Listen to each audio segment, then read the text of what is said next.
Imagine a forgotten battlefield, lost in the stars, where time bends, and warriors fought dead for 60 years are still fighting a war that never ended.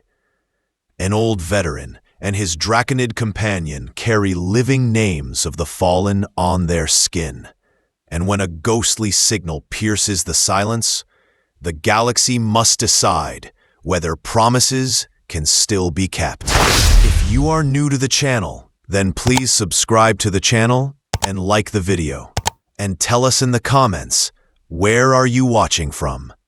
Now, let's jump into the story. Circuit 9 was alive with sound. The orbital justice hub circled a quiet blue planet, but inside its halls, nothing was ever still. Freight drones hummed as they carried shipments to different courts.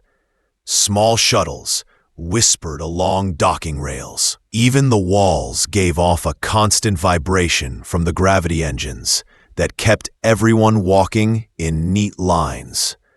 It was a place where justice mixed with machinery.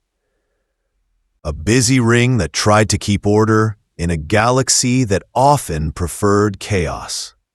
In courtroom 7, Magistrate Lydia Wren prepared for another ordinary morning.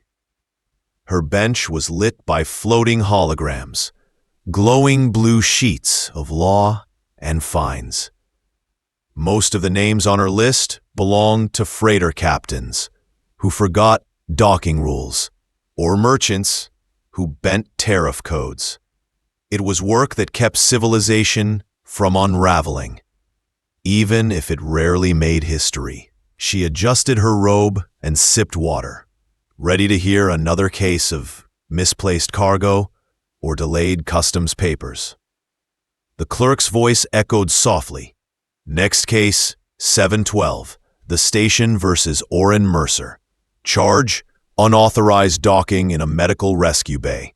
Proposed fine, 700 credits. The gallery murmured politely. People expected a quick hearing. An old pilot who thought the rules didn't apply to him would pay his fine and leave. But when the courtroom doors opened with a hiss, the air itself seemed to hesitate. Orrin Mercer stepped forward. He was 84 years old, though his back still held the memory of a soldier's posture.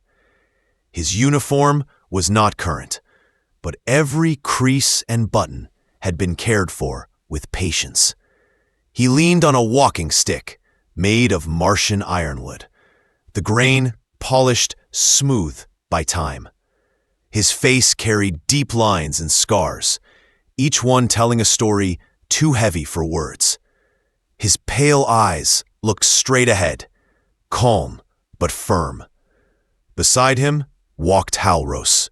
The draconid moved with quiet dignity, each step measured. Bronze and green scales shimmered under the courtroom lights, shifting like rivers of metal. Folded wings brushed the high doorframe, and when the creature turned its head, amber eyes glowed with an ancient patience. Most in the room had only heard of draconids in history lessons. Seeing one in person was like watching legend break through reality. The gallery gasped. Whispers spread quickly. A dragon, someone said under their breath. Magistrate Lydia Wren kept her composure, though her eyebrows rose higher than usual. She glanced at her holographic docket, then back at the pair approaching her bench. "Mr. Mercer," she began, her voice steady, "you are charged with docking in a rescue zone. Such areas are meant for emergencies. Do you deny this?" Orrin placed both hands on his staff and spoke clearly. "No, Your Honor. I landed there." Halros made a sound, a low rumble that filled the room like the strings of a deep instrument. It was not a threat, more a vibration that reached the bones. Orrin lifted a hand and rested it gently on the draconid's limb. The simple touch spoke of trust and long friendship. Then explain, Lydia said, her tone sharper now. Orin nodded slowly. Time was short. A signal had begun to reach me. It repeats every station day at the same hour.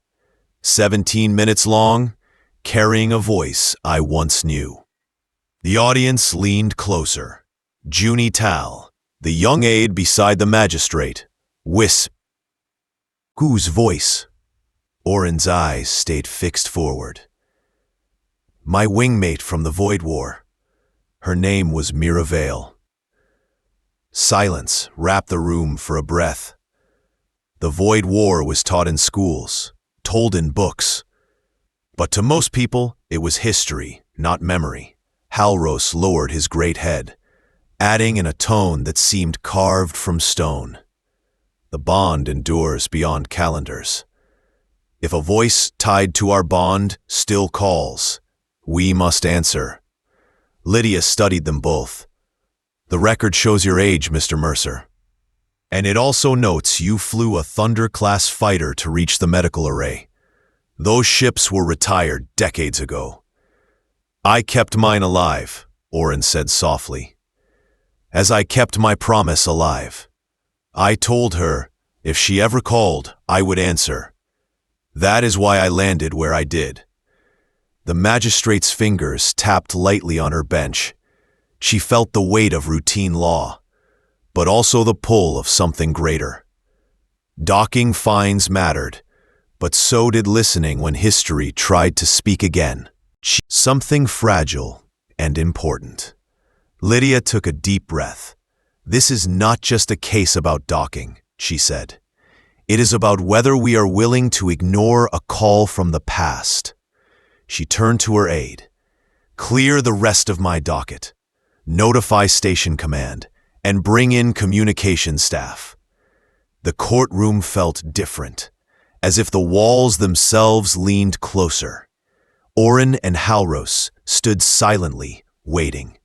The magistrate looked at them once more and said, Tell us everything. Let us decide if the galaxy still has room for promises kept. The station that had once been too loud seemed to fall into a long pause, as though it had forgotten how to breathe. The courtroom grew quiet after Orin Mercer's words.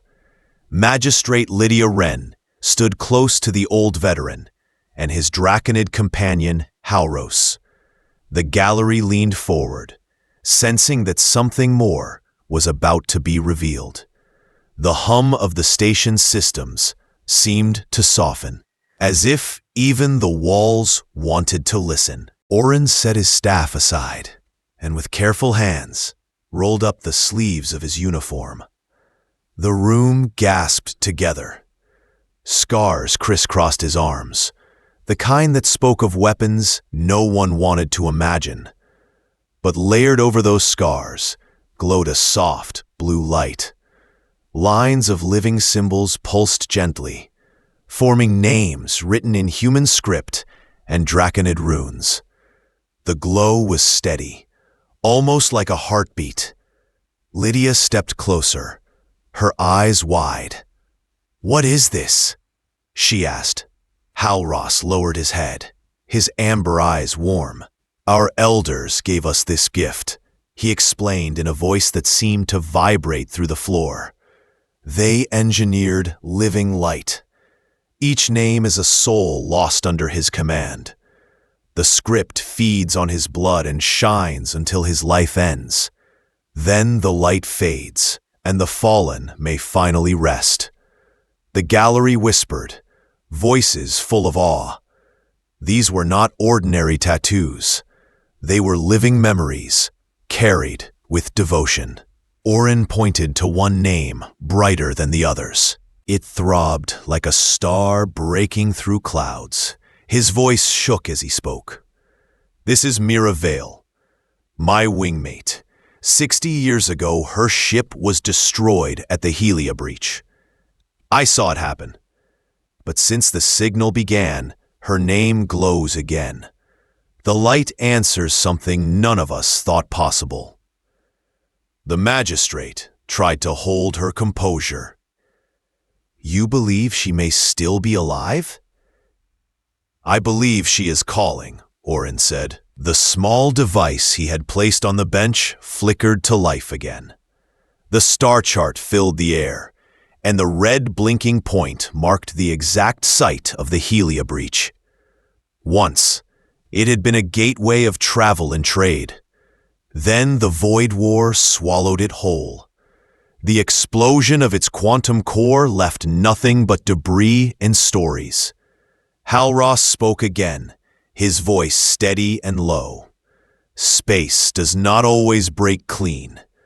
Sometimes a fold remains. Inside that fold, time bends. For you, decades pass. For those inside, perhaps only days." Junie Tal, the aide, whispered almost to H. So survivors could be trapped there, still fighting, still waiting. Lydia lifted her chin. She knew the docking violation on the docket now felt like dust compared to the weight of this story. She raised her voice, clear and strong.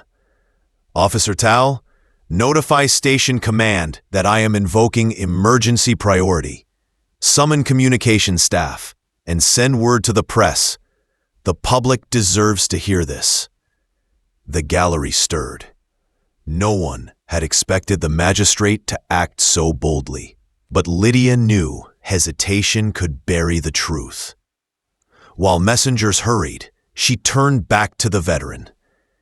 "Mr. Mercer, you risked punishment to reach the medical facility's array because you had no time to lose. You should have told us sooner." Orin's eyes held hers. The young officer at the gate saw only an old fighter and an older friend. He laughed. "He told me paperwork would take 6 weeks. My promise would not wait 6 weeks." Halros added, "The young often forget the old once moved the stars." Within the hour, news crews filled the courtroom. Hover cameras floated above the crowd, and the glow of recording lights bathed the bench. Lydia allowed them all in. This was no longer a private case. It was a message the colonies needed to hear. Orin spoke to the cameras with the same calm he had used in the war. He explained the signal, the names written in light, and the promise he had carried for decades. He lifted his arms so the reporters could see the glowing marks. The lenses zoomed close, capturing the pulsing name that refused to fade. Hal Ross spoke next, explaining the science of folded space and the bond between human and draconid warriors. His deep voice filled the chamber with both authority and sorrow. The bond is not only legend, it is survival. If a voice calls, it is because hope has not yet been extinguished. The effect on the audience was immediate. Whispers turned to shouts of support. Veterans in the gallery stood with tears in their eyes. Young people recorded on their devices, streaming the words across the colonies. By the time the press conference ended, the story was already spreading faster than the official channels could keep up. Petitions appeared on data networks. Veterans groups sent statements of solidarity. Families of fallen soldiers demanded answers. The entire hub seemed to pulse with the same urgency as the name glowing on Orin's arm. The magistrate dismissed the original charge with one simple motion of her hand. "This court recognizes that some actions transcend fines," she said firmly. "We will not punish a man for keeping a promise written in light." Orin bowed his head in thanks, though his eyes still burned with worry. Halros placed a clawed hand gently on his shoulder. As the courtroom emptied, Lydia lingered. She studied the star chart, still glowing faintly in the air. Her own heart pounded. She had handled hundreds of cases, but none had ever reminded her so strongly why justice matters. In that moment, Circuit 9 no longer felt like a cold ring of rules and fines. It felt like the first step of something greater. The story was out. The people were listening. And somewhere, perhaps only days away, in a place where time had twisted, a voice waited for an answer. The names written in light were no longer just memorials. They were signals, reminders that promises could endure across years, across battles, and even across the fragile fabric of space itself.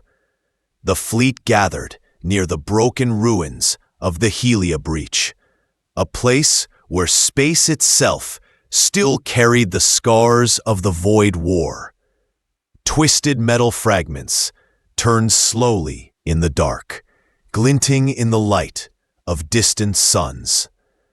For 60 years, people believed the breach was nothing more than a graveyard. But now, the Third Fleet arrived with a mission that carried both hope and fear. On the flagship Kindle, Captain Roan Sell stood at the command platform. He was a steady leader, known for his calm under pressure. His eyes stayed fixed on the wreckage ahead. Beside him, Orin Mercer adjusted the straps of a new battle harness, though his age showed in the slow movement of his hands. Halros stood close, armored plates fitted to his wings and chest, his scales reflecting the soft light of the bridge. "Are you certain about this?" Captain Sell asked, his voice firm but respectful. Orin nodded. "The signal has not stopped. If survivors are inside that pocket of space, they will not last forever. I have to see this through." Halros rumbled in agreement. "The bond cannot be ignored. Where one calls, the other must answer." Near the navigation station, Tamsin Gray, the fleet's full-drive specialist, tapped at a glowing console. She explained in simple terms for everyone to understand. The explosion of the quantum core 60 years ago created a rift. It is like a bubble inside normal space. Time moves differently there. For us, decades. For them, perhaps only weeks. The fleet listened in. Then Captain Sell gave the order. Prepare the breach.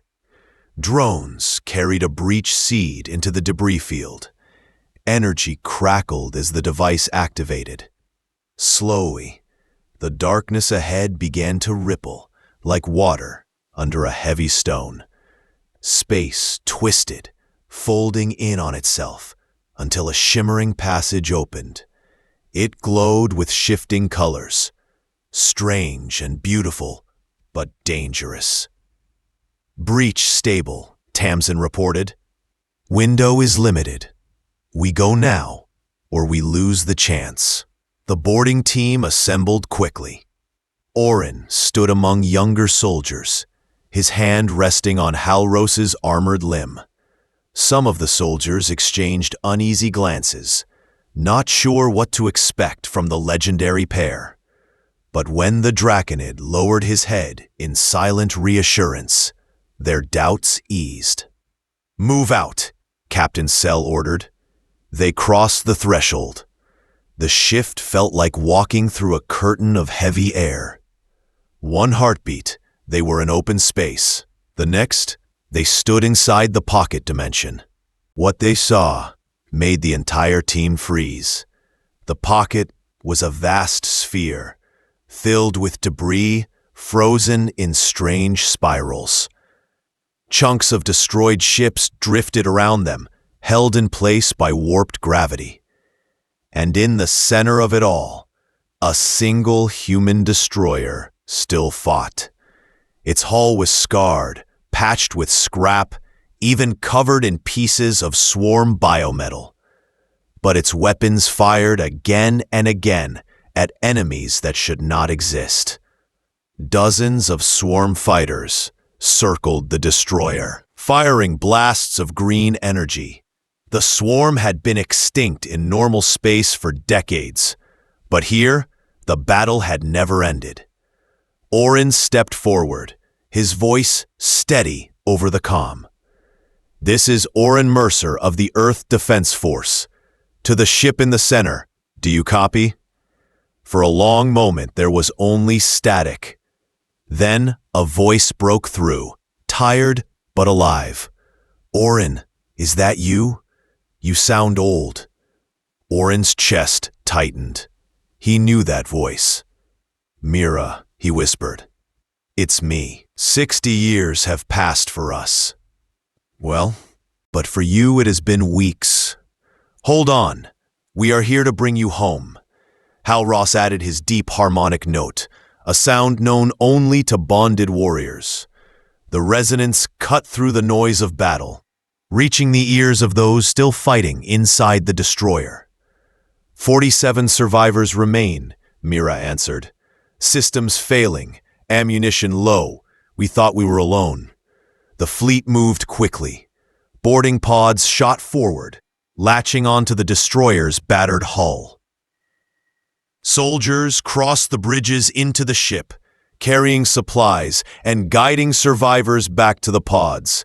Faces looked thin, eyes sharp with exhaustion, but they still carried the fire of soldiers, unwilling to surrender. Tamsin worked fast at her console. "Charges set along the fold. Once survivors are clear, we collapse the pocket. If we leave it open, the swarm echoes may spill out into normal space." Hal Ross lifted a young cadet who was too weak to walk, carrying her gently as though she weighed nothing. Orin helped survivors climb into the pods, his hands shaking, not from age this time, but from the overwhelming sight of friends thought lost forever. Finally, Mira herself emerged.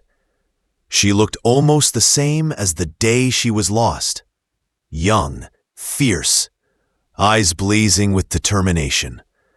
When she saw Orin, her steps faltered. "You aged," she whispered. "I waited," he replied, his voice breaking with both sorrow and joy.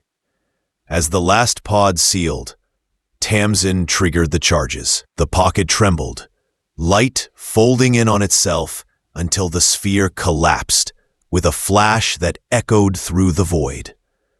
The swarm echoes vanished, erased at last. The survivors now rested aboard the flagship Kindle. The fleet roared with cheers and relief. A battle thought lost was finally ended, and lives thought gone were returned. Orin stood beside Hal Ross, watching Mira rest in the medbay. "We kept the promise," he said quietly. Hal Ross lowered his great head in agreement. Promises carried in light cannot be. And today, the galaxy has remembered that truth. The breach into the Echo was over, but the story of sacrifice, survival, and hope was only beginning. The survivors were safe, but their return would remind every colony that the past still held lessons, and promises could shine even after 60 years of silence. The rescue at the Helia breach spread across the colonies like wildfire. News networks replayed the images of survivors stepping onto the decks of the flagship Kindle, their faces stunned by the sudden rush of freedom after decades of endless battle inside the fold. The galaxy had thought them gone. Yet here they were, 47 living reminders of the Void War. Orin Mercer and Hal Ross became unlikely symbols of the mission. Reporters showed the old veteran helping survivors from the rescue pods. His scarred arms glowing with the bioluminescent names that carried the weight of his fallen comrades. Beside him, Halros's towering frame and quiet dignity reminded people of the alliance between humans and draconids, a bond many thought had faded into legend. Miravale, Orin's lost wingmate, found herself thrust into a world that had leapt 60 years ahead, while she had lived only 3 weeks in the fold. Her eyes carried both shock and wonder.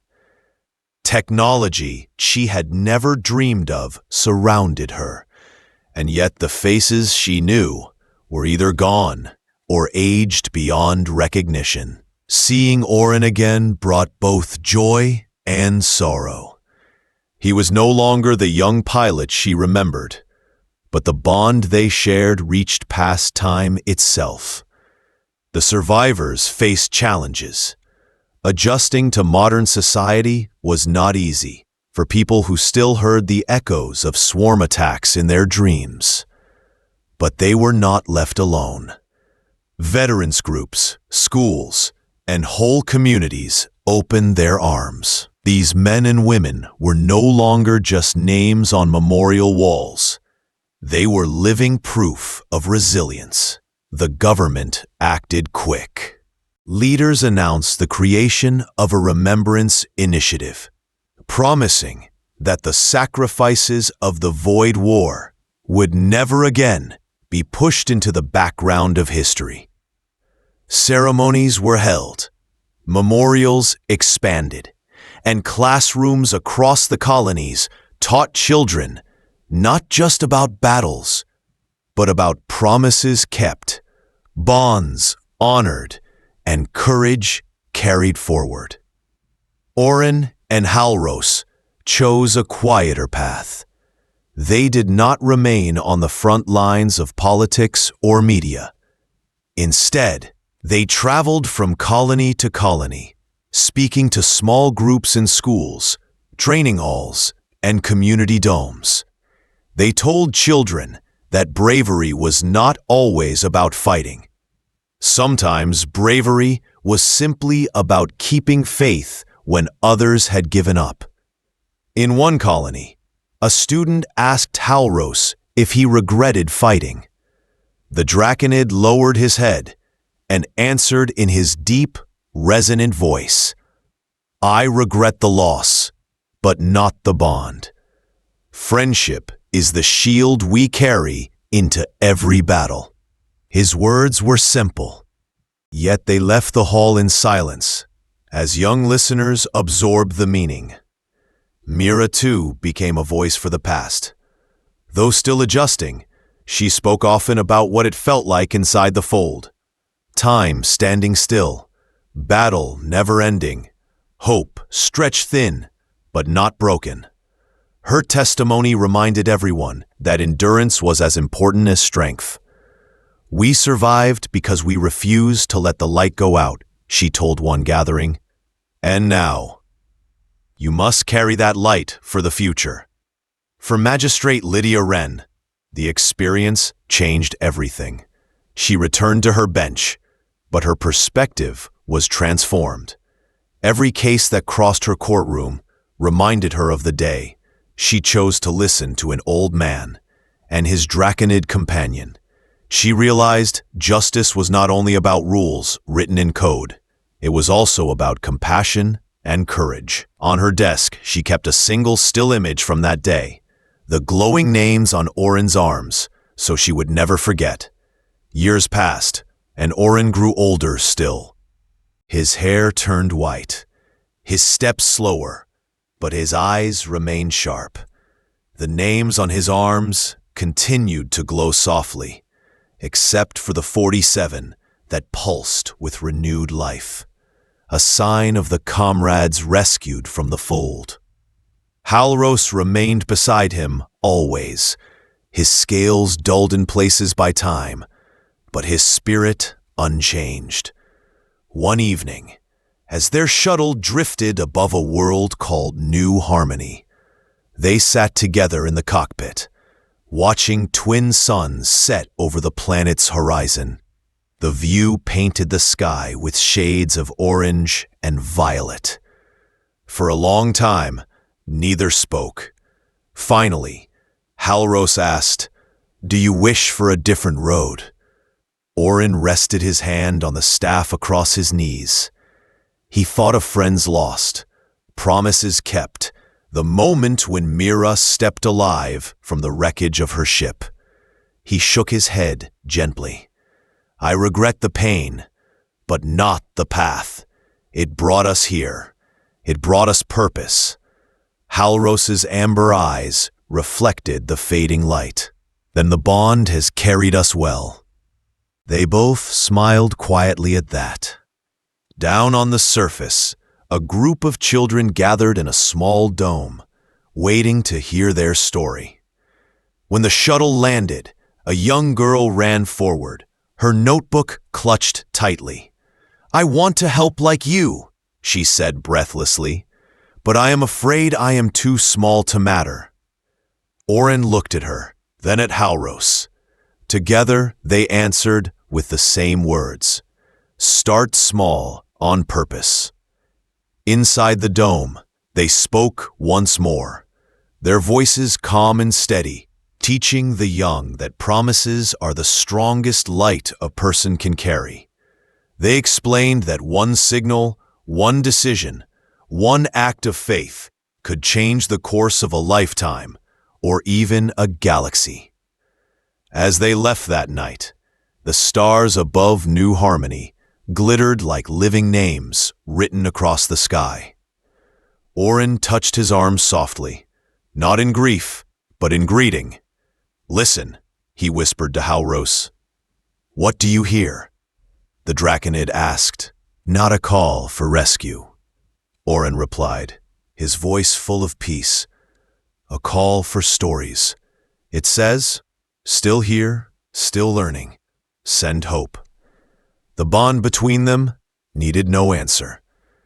They simply carried on, ready to share the light again wherever it was needed. The echo of the past had become the promise of the future.